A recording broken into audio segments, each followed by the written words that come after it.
नमस्कार मित्रांनो, आपण सर्वांचे पुन्हा एकदा स्वागत आहे रोजगार मराठी या YouTube चॅनलवरती। तर मित्रांनो, आजच्या व्हिडिओमध्ये आपण महावितरण मार्फत विद्युत सहाय्यक जाहिरात क्रमांक 6/2023 ही जी प्रसिद्ध करण्यात आलेली आहे त्याविषयी अत्यंत महत्त्वाची माहिती जाणून घेणार आहोत। आजच्या व्हिडिओमध्ये जी माहिती आपण घेणार आहोत ती माहिती तुमच्यापर्यंत पोहोचणे, ती माहिती तुमच्यापर्यंत असणे, तुमच्या ज्ञानात ती माहिती असणे हे अत्यंत गरजेचे आहे। त्यामुळे आपण सर्वांना विनंती आहे की आजचा हा व्हिडिओ कुठेही स्किप न करता शेवटपर्यंत तुम्ही बघा, कारण बऱ्याचशा गोष्टी आजच्या व्हिडिओमध्ये क्लिअर होणार आहेत। त्यामुळे अत्यंत महत्त्वाची असलेली माहिती तुम्ही शेवटपर्यंत बघावी अशी तुम्हाला विनंती करण्यात येत आहे। तर मित्रांनो, आजच्या व्हिडिओमध्ये आपण बघणार आहोत की कोणकोणत्या घटकांचा भरतीवरती, कट ऑफ वरती, निवड यादीवरती, प्रतीक्षा यादीवरती परिणाम पडेल याविषयीची सविस्तर माहिती आपण जाणून घेणार आहोत। बऱ्याचशा गोष्टी आहेत ज्या छोट्या छोट्या गोष्टी आहेत, पण त्या सर्वांचा परिणाम या सर्व बाबींवरती म्हणजे भरतीवरती, कट ऑफ वरती, निवड यादीवरती, प्रतीक्षा यादीवरती पडणार आहे। त्या गोष्टी कोणकोणत्या आहे या तुम्हाला माहित असणे गरजेचे आहे।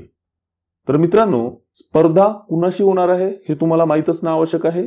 त्याचबरोबर आपली जिंकण्याची शक्यता किती आहे हे सुद्धा तुम्हाला माहिती असणे आवश्यक आहे। त्याचबरोबर स्पर्धेची तीव्रता किती आहे हे सुद्धा तुम्हाला माहिती असणे गरजेचे आहे। तसेच किती मेहनत घ्यावी लागणार हे सुद्धा माहिती असणे तुम्हाला गरजेचे आहे। कारण काय झालं मित्रांनो की जाहिरातीची वाट बघत होतो, जाहिरात निघाली, आम्ही फॉर्म भरणार आहोत, अजून लिंक आपल्याला उपलब्ध करून देण्यात आलेली नाही, पण आम्ही फॉर्म भरणार आहोत आणि आम्ही अभ्यास करणार। त्यामध्ये तुम्हाला बऱ्याचशा गोष्टी चेंज कराव्या लागतील। जर तुम्ही टिपिकल पद्धतीने अभ्यास करत असाल, रेग्युलर पद्धतीने अभ्यास करत असाल की मी अभ्यास करून फक्त इथे टप देईल आणि सिलेक्ट लिस्ट मध्ये येऊन जाईल, ह्या भ्रमातून तुम्ही बाहेर व्हा।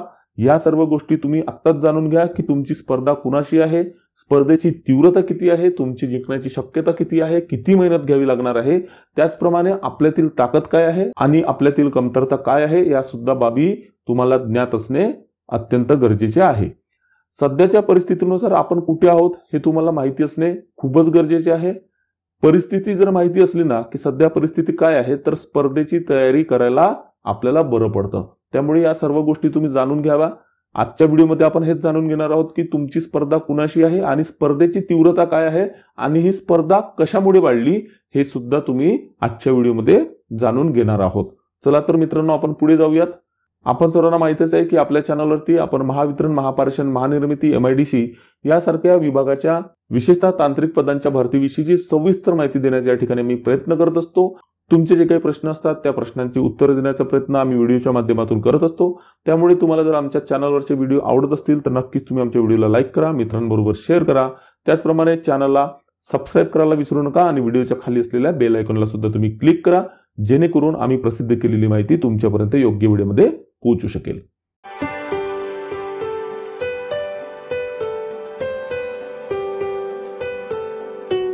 तर मित्रांनो, विद्युत सहाय्यक जाहिरात 6/2023 या जाहिरातीवरती परिणाम कुणाकुणाचा आणि कसा पडेल हे आपण आता जाणून घेणार आहोत।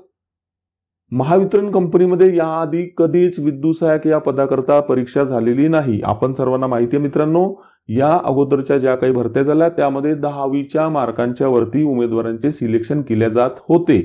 म्हणजे 10वीच्या मार्काच्या आधारे तुमची निवड केली जात होती। तुमचा अर्ज मागवला जात होता, ऑनलाईन अर्ज, त्यामध्ये तुम्हाला 10वीत मिळालेले गुण किती आहेत ते बघितले जात होते आणि तुमच्या समांतर आरक्षणानुसार, कॅटेगरीनुसार तुमचं सिलेक्ट लिस्टमध्ये आणि वेटिंग लिस्टमध्ये नाव येत होतं। पण पहिल्यांदाच विद्युत सहाय्यक या पदाकरता परीक्षा होणार आहेत। सर्वात मोठी परीक्षा किंवा सर्वात मोठी स्पर्धा या ठिकाणी सुरू झालेली आहे असं म्हणायला आपल्याला हरकत नाही। त्यामुळे निवड प्रक्रियेत तुम्हाला 10वीत किती मार्क आहेत, कमी आहेत किंवा जास्त मार्क आहेत याचा काहीही संबंध नसणार आहे। ही गोष्ट सर्वात अगोदर तुम्ही लक्षात घ्या। कारण जाहिरात क्रमांक 4/2019 या भरतीमध्ये आणि त्या अगोदरच्या भरत्यांमध्ये ज्या उमेदवारांना 10वी मध्ये मार्क्स होते त्या उमेदवारांचे सिलेक्शन झालेले आहे। बरेचसे पदे अजूनही त्या भरतीचे खाली आहेत, पण असं असतानाच महावितरणने ही जाहिरात सुद्धा या ठिकाणी प्रसिद्ध केलेली आहे। म्हणजे सर्वात पहिली स्पर्धा होण्याचं कारण आहे तुमचं या ठिकाणी होणार आहे परीक्षा, त्याला पर्याय नाही, अभ्यासाला तुम्हाला पर्याय नाही। त्यामुळे तुम्हाला अभ्यास करणे खूप गरजेचे आहे। आपण व्हिडिओच्या सुरुवातीला जे काही मुद्दे बघितले, स्पर्धा कुणाशी आहे, स्पर्धा कशी आहे, त्याविषयी आपण व्हिडिओच्या पुढे एक एक पॉइंटला जाणून घेणार आहोत। तर मित्रांनो, परीक्षा होणार असल्यामुळे परीक्षेत मिळवणाऱ्या गुणांच्या आधारेच निवड होणार आहे। त्यामुळे स्पर्धा ही बरीच जास्त असणार आहे। निवड यादी आणि प्रतीक्षा यादी यामध्ये सर्वात जास्त परिणाम पाडणारे 2 घटक असणार आहे, त्याविषयी आपण पुढे जाणून घेणार आहोत. पहिला जो घटक आहे तो घटक असणार आहे मित्रांनो शिकाऊ उमेदवार. याविषयी आपण मागील व्हिडिओमध्ये सविस्तर माहिती बघितली आहे, त्यात थोडी आपण भर टाकू. त्यात आपण महावितरण आणि महापरिषद या दोन्ही विभागाच्या जाहिरातीनुसार विद्युत सहाय्यक या पदाकरता संधी आणि निवड प्रक्रियेतील फरक याविषयी सविस्तर जाणून घेतलं होतं. जर तुम्ही तो व्हिडिओ बघितला नसेल तर वरती आय बटन वरती या व्हिडिओची लिंक आहे, त्यावरती जाऊन तुम्ही हा व्हिडिओ बघून घेऊ शकता. मंडळ तथा महावितरण महापरिषद महानिर्मिती या कंपन्यांमध्ये शिकाऊ उमेदवारी प्रशिक्षण पूर्ण केलेल्या प्रशिक्षणार्थींना 10% समांतर आरक्षण असेल. मुद्दा लक्षात घ्या मित्रांनो. या ठिकाणी काय दिलेलं आहे, मंडळ म्हणजे ज्यावेळी MSCB 1 होती त्यावेळी ज्यांनी अप्रेंटिसशिप केली आहे तसे उमेदवार, त्याचप्रमाणे महावितरण महापरिषद आणि महानिर्मिती. आता मुद्दा असा आहे मित्रांनो की महापरिषदच्या जाहिरातीमध्ये असं नमूद केलं आहे की महापरिषदच्या जाहिरातीनुसार फक्त महापरिषद कंपनीमध्येच शिकाऊ उमेदवारी पूर्ण केलेल्या उमेदवारांनाच लाभ मिळणार आहे आणि त्यातही फक्त इलेक्ट्रिशियन ट्रेडचे उमेदवार, वायरमॅन ट्रेडचे नाही. पण या ठिकाणी जर तुम्ही बघितलं मंडळ म्हणजे MSCB 1 असताना त्यानंतर महावितरण सुद्धा, महापरिषद सुद्धा आणि महानिर्मिती सुद्धा या तीनही कंपनीमध्ये जरी शिकाऊ उमेदवारी पूर्ण केली असेल तरी तो उमेदवार या ठिकाणी अर्ज केल्यानंतर शिकाऊ उमेदवारी या घटकाअंतर्गत 10% समांतर आरक्षण लाभ मिळवण्याकरता पात्र राहील. ठीक आहे. स्पर्धा वाढण्याचा मुद्दा क्रमांक 2. पहिला मुद्दा आहे परीक्षा होणार आहे आणि दुसरा मुद्दा आहे की या ठिकाणी महावितरण महापरिषद महानिर्मिती तिन्ही कंपन्यांमध्ये जरी शिकाऊ उमेदवारी म्हणजे अप्रेंटिसशिप पूर्ण झाली असेल तरी 10% समांतर आरक्षण असेल. साहजिकच जर तुमची शिकाऊ उमेदवारी पूर्ण झाली असेल, तुम्हाला वाटत असेल की मला 10% समांतर आरक्षण मिळेल, तर भाई या ठिकाणी स्पर्धा वाढलेली आहे. फक्त महावितरणच नाही तर महापरिषद महानिर्मितीचे सुद्धा उमेदवार या ठिकाणी समांतर आरक्षणाकरता 10% समांतर आरक्षणाकरता पात्र ठरतील. तसेच त्यांनी यशस्वीरित्या पूर्ण केलेल्या प्रशिक्षण कालावधी एवढी कमाल वयोमर्यादा शिथिलतम राहील. म्हणजे जर तुम्ही बघितलं असेल की जाहिरातीनुसार किमान वयोमर्यादा 18 वर्षे, कमाल वयोमर्यादा 27 वर्षे, आर्थिक दुर्बल घटक आणि सामाजिक दृष्ट्या दुर्बल घटक यांना 5 वर्ष शिथिलतम म्हणजे 32 वर्षे आणि माजी सैनिक आणि दिव्यांग उमेदवारांच्याकरता 45 वर्षे अशी वयोमर्यादा दिलेली आहे.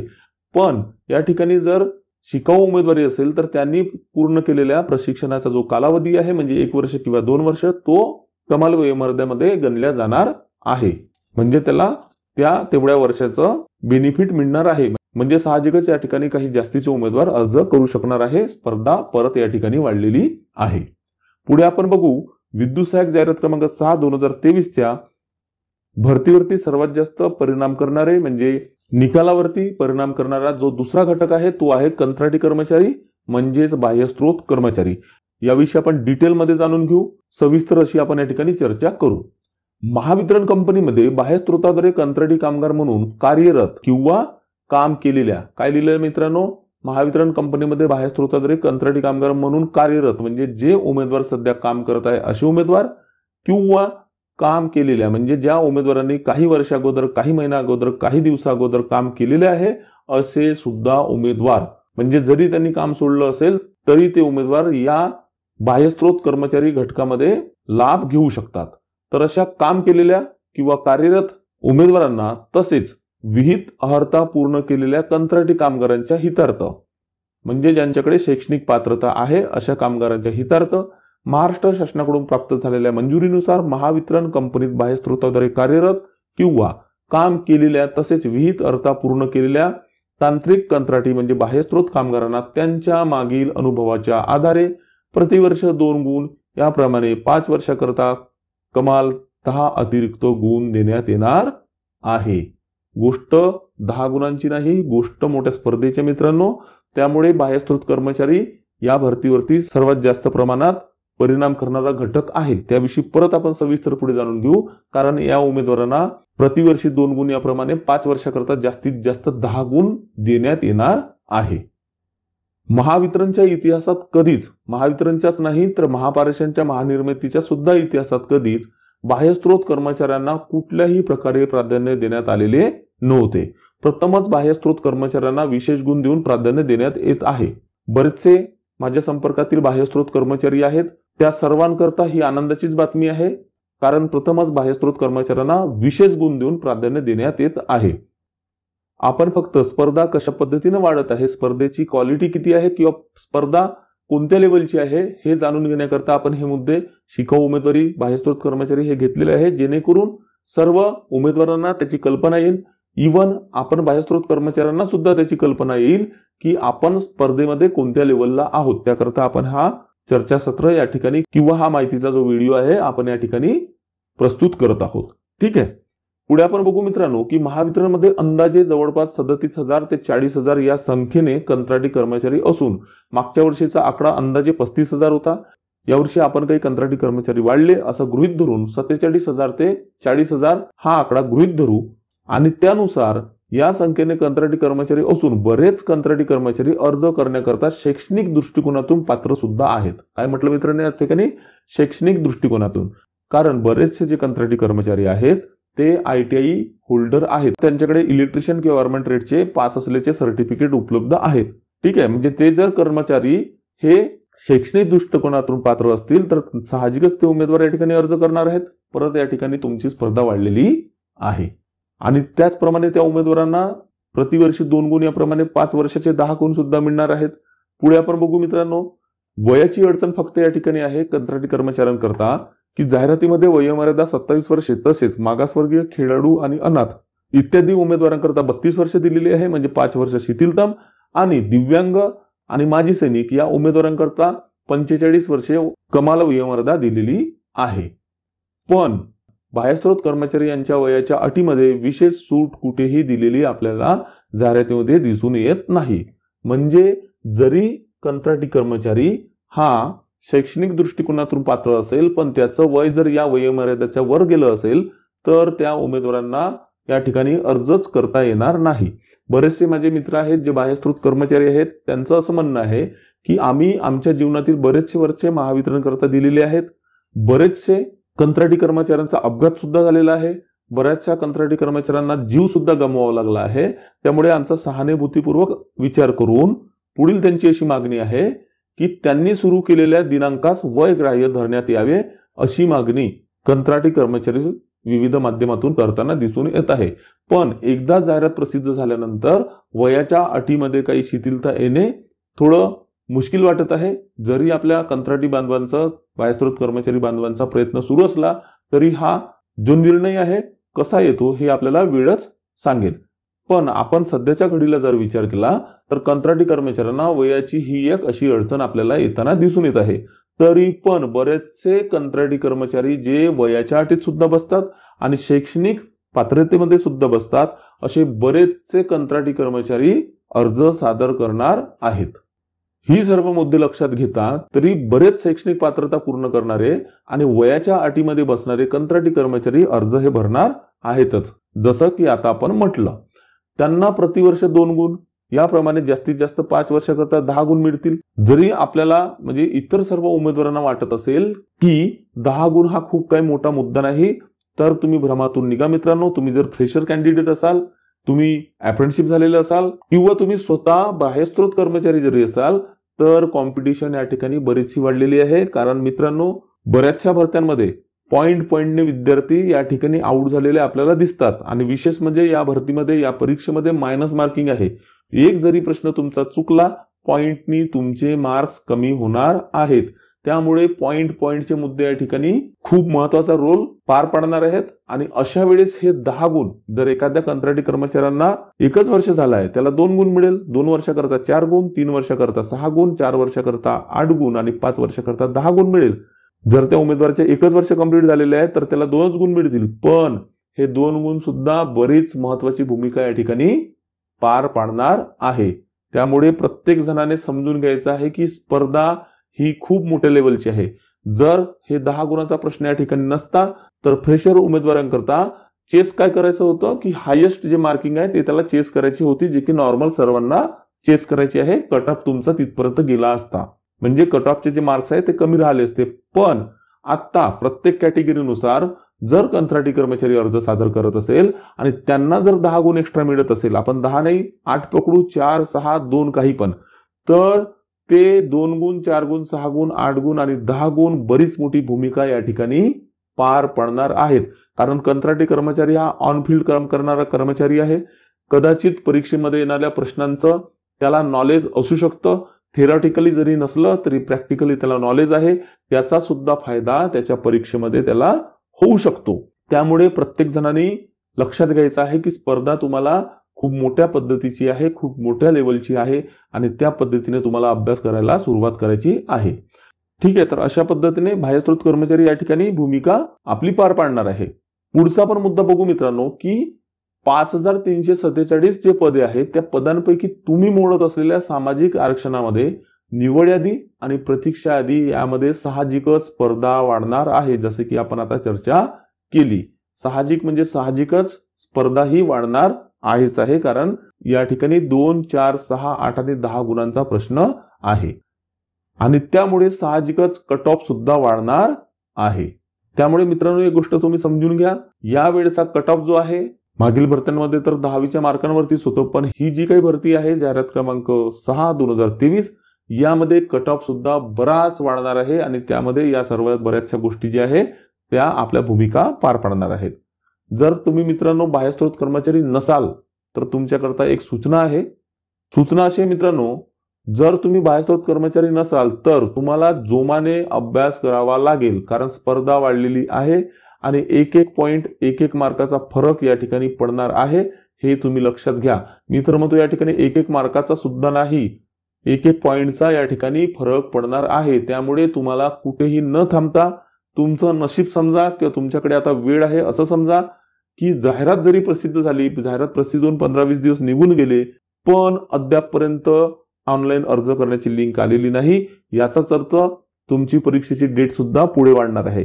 तर तुम्ही त्या गोष्टीला प्लस मध्ये घ्या, पॉझिटिव्ह थिंकिंग न घ्या की आपल्याकडे अजून बराच वेळ आहे आणि या वेळेचा आपल्याला सदुपयोग करून घ्यायचा आहे। तुम्ही फ्रेशर उमेदवार आहात, तुम्ही कुठेही काम करत नाही, एखाद्या कंपनीत काम करत नाही, तुम्ही अप्रेंटिसशिपला नाही आहात किंवा तुम्ही बाह्यस्त्रोत कर्मचारी म्हणून तर नाहीच आहात, तर तुमचा प्रत्येक मिनिट प्रत्येक वेळ ही तुम्हाला अभ्यासाकरता, ती पण प्री प्लॅनिंग अभ्यासाकरता द्यायची आहे। कारण परीक्षेमध्ये टेक्निकल प्रश्नासोबतच मराठी ग्रामर, इंग्लिश, बुद्धिमत्ता चाचणी या सर्व गोष्टी विचारल्या जाणार आहेत। त्यामुळे या सर्व गोष्टींचा सारासार विचार करून तुम्हाला अभ्यास करायचा आहे।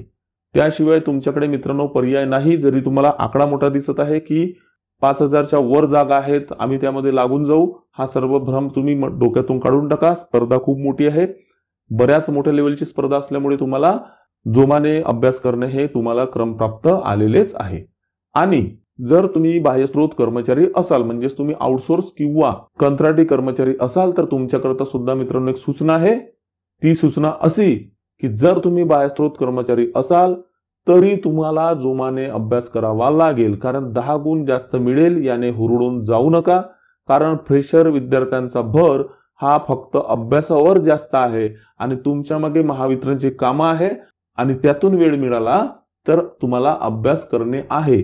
त्यामुळे तुम्हाला जास्तीत जास्त वेळ काढायचा आहे। आजपर्यंत तुम्ही इमाने इतबारे महावितरणचे काम करत आलेलेच आहात, पण तुमचा परिवार, तुमची मित्रमंडळी आणि तुमचं काम या सर्व गोष्टीला योग्य न्याय देऊन जास्तीत जास्त वेळ तुम्हाला काढायचा आहे आणि कुठेही ढील न खाता तुम्हाला सुद्धा तुमच्या वेळेचं नियोजन करून चांगल्या पद्धतीने अभ्यास करायचा आहे। बरेचसे बाह्यस्त्रोत कर्मचारी हे अभ्यासाला लागलेले सुद्धा आहेत, बरेचसे फ्रेशर उमेदवार सुद्धा अभ्यासाला लागलेले आहेत।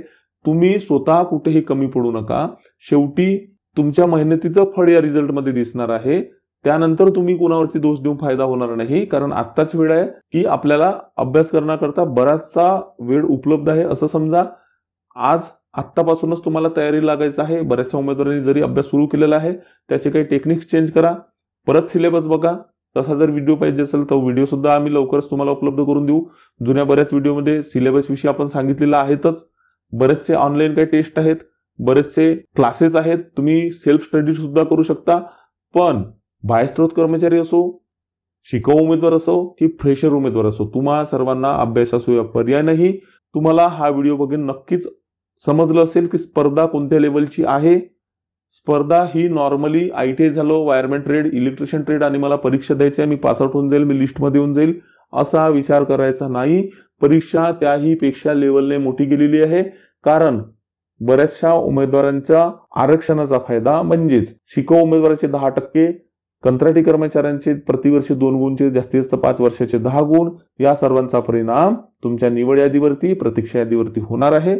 त्यामुळे आपण सर्वांना परत एकदा मनपूर्वक मनापासून विनंती की अभ्यास हाच एक पर्याय समजा आणि तुम्ही अभ्यासाला लागा। कारण मित्रांनो, भरती निघली होती 2019 मध्ये 5000 पदांची, त्यापैकी सुद्धा 1000च्या वरती पदे अजूनही भरल्या गेलेली नाहीत। तरी पण आता जाहिरात क्रमांक 23 निघली, जी की आपण जाहिरात क्रमांक 24 म्हणायला पाहिजे।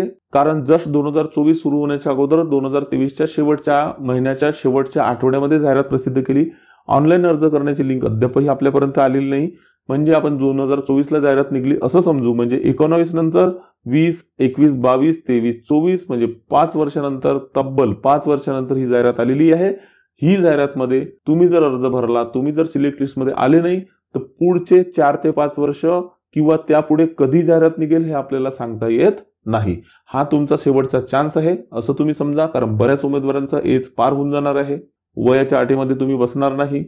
त्यामुळे हा तुमचा शेवटचा चान्स असं तुम्ही समजा आणि परत एकदा शांत बसा, कागद पेन घ्या, त्याच्यावरती तुमचा उद्देश लिहा की तुम्हाला करायचं काय आहे आणि त्या पद्धतीने उद्देश फिक्स झाल्यानंतर, म्हणजे तुमचं टार्गेट फिक्स झाल्यानंतर तुम्ही त्या टार्गेटला चेस करण्याकरता अभ्यासाला लागा।